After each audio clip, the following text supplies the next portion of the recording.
Hi, I'm Sarah Kippen from the Senate Public Information Office. Welcome to Senate Discovery. The Senate sat from the 24th to the 27th of February, and the following week, while the House of Representatives continued to sit, committees met to consider additional estimates.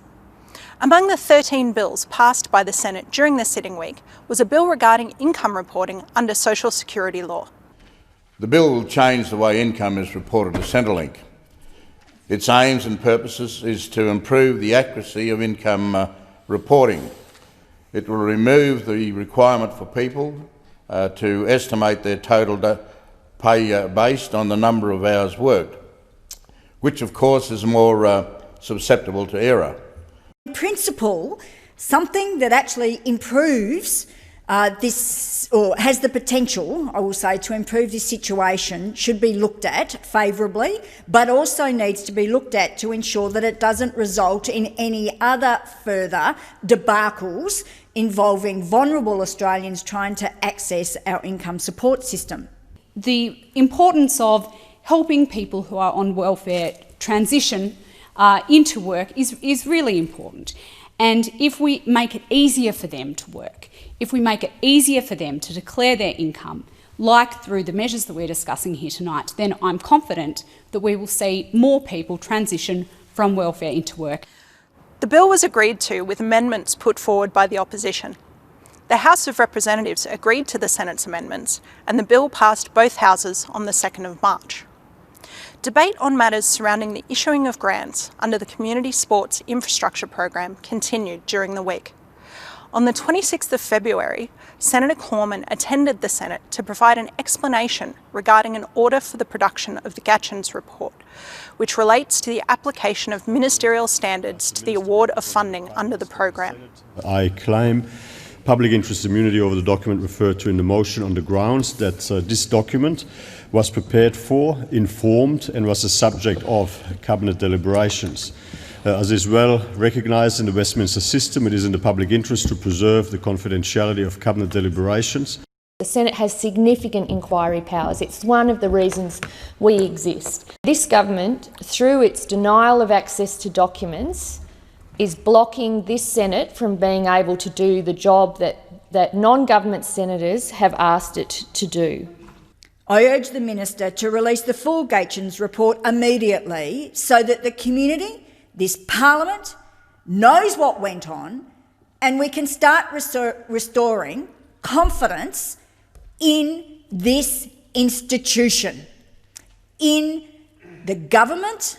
This is a document not about how we're going to deploy military forces overseas. It's not a document about how we're going to structure our intelligence services.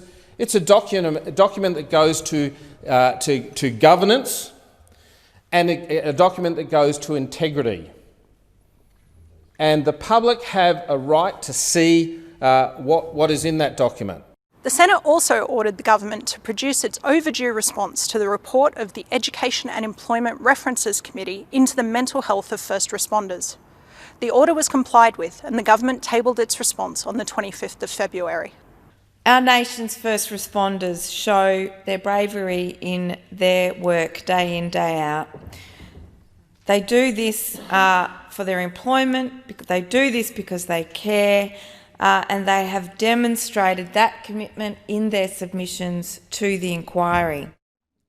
I note in more general broad terms that the government has been supportive of the committee's recommendations in broad terms, but I will be watching with great interest and dedication the implementation of new or ongoing measures that the government has alluded to in this report. Senator Andrew McLaughlin, who was selected to fill the vacancy caused by the resignation of former Senator Bernardi, gave his first speech in the Senate on the 26th of February. My resolve to enter public life became fully formed as a consequence of 2 modest sojourns in Afghanistan as a member of the Army Reserve. You cannot help but to return home, valuing as never before a liberal democracy. As a Liberal, I firmly believe that democracy and its supporting institutions underpin our prosperity. From the 2nd to the 6th of March, the Senate's 8 legislation committees met for additional estimates. Additional estimates is the third opportunity in the annual budget cycle for senators to ask questions of Senate ministers and public servants about government expenditure and administration. Among the wide range of topics covered were issues regarding coronavirus and the response to the recent bushfires. Questions in relation to the sports grants matter also continued to be raised during these hearings. That's all for Senate Discovery this week. The Senate will next meet on the 23rd of March 2020. As always, you can follow the links below this video for more information about the topics we've covered, and keep up to date with the latest news from the Senate by following us on Twitter. Thanks again for joining me for Senate Discovery. I'll see you next time.